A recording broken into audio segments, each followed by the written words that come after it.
இன்றைய நாள் கர்த்தருடைய வார்த்தை உபாகம் புத்தகம் 28 அதிகாரம் 8 கர்த்தர் உன் களஞ்சங்களிலும் நீ கையிடும் எல்லா வேலையிலும் உனக்கு ஆசீர்வாதம் கட்டளையிடுவார்.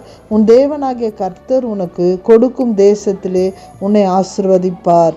ஆம் தேவ பிள்ளைகளே, கர்த்தர் உங்களை அவர் ஆசீர்வதிக்க வல்லவராயிருக்கிறார். நாம் பிறப்பதற்கு முன்பாகவே, நாம் உருவாவதற்கு முன்பாகவே தேவன் நமக்கு வைத்திருக்கிற திட்டங்களும் ஆசீர்வாதங்களும் நாம் பெற்றுக்கொள்ள அவர் நமக்கு துணை புரிகிறவராக இருக்கிறார். ஆம் தேவ பிள்ளைகளே, நம்மளை குறித்து தேவன் சிந்திக்கிறவராய் இருக்கிறார்.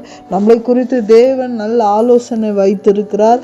ஆனால் நாமும் சில சமயங்களில் அதை அறிந்து கொள்ளாமல், அதை புரிந்து கொள்ளாமல் நாம் நம்முடைய இஷ்டத்தின்படி நம்மளுடைய பாடுகளிலையும் நம்மளுடைய போராட்டத்திலையும் நம்ம விழுகிறோம். தேவ பிள்ளைகளே, இன்றைய நாளில் இந்த உபாகம் புத்தகத்தில் நம்ம பார்க்கும் பொழுது 1 வசனத்திலிருந்து 14 வரையிலும் ஆண்டவர் வைத்திருக்கிற ஆசீர்வாதங்களை நாம் பார்க்கிறோம். ஆனால் அந்த ஆசீர்வாதங்கள் எப்பொழுது நம்ம வாழ்க்கையில் நடக்கும் என்றால், கர்த்தருக்கு நம்ம கீழ்ப்படியும் போதும், அவர் சத்தத்திற்கு நம்ம செவி கொடுக்கும் போதும். தேவ பிள்ளைகளே, கர்த்தர் வைத்திருக்கிற எல்லா ஆசீர்வாதங்களும் நாம் பெற்றுக்கொள்ள வேண்டும் என்றால் நம்மளுடைய சுயத்தையோ நம்மளுடைய விருப்பத்தையோ அதை ஒரு கார்னர் படுத்திட்டு கர்த்தர் வைத்திருக்கிற திட்டத்தை நாம் அறிந்து கொண்டு செயல்பட வேண்டும். அதற்கான ஞானத்தையும் கிருபையும் தயவையும் நாம் கர்த்தரிடத்தில் எதிர்பார்க்க வேண்டும். இந்த நாளிலும் ஆண்டவராகிய இயேசு கிறிஸ்து உங்களுக்கு வைத்திருக்கிற தேசத்தை நீங்க சுதந்தரித்துக் கொள்ளுவீங்க.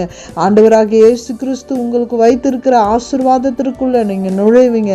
வருத்தப்பட்டு பாரம் சுமக்கிறவர்களே, நீங்கள் என்னிடத்தில் வாருங்கள், நான் உங்களுக்கு இளைப்பாறுதலை தருவேன் என்று வாக்கு பண்ணின தேவன், எதை குறித்து நீ வருத்தப்படுகிறாயோ, எதை குறித்து நீ கலங்கி கொண்டு இருக்கிறாயோ, ஆண்டவரே நான் இதை தவறு செய்து விட்டேனோ, ஆண்டவரே இன்றைய நாளில் என்னை தூக்கி விடுங்கள் என்று சொல்லி நீ கலங்கி கொண்டு இருக்கிறாயோ, அந்த பகுதியில் தேவன் உன்னை தூக்கி எடுத்து உனக்கு உண்டான தேசத்தில், உன்னுடைய தேசத்தில் உன்னை மகிழ்ச்சியுமாய், உன்னுடைய தேசத்தில் உன்னை ஆசீர்வாதமாய் தேவன் வைப்பார்.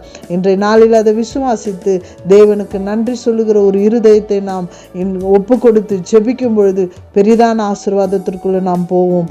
God bless you.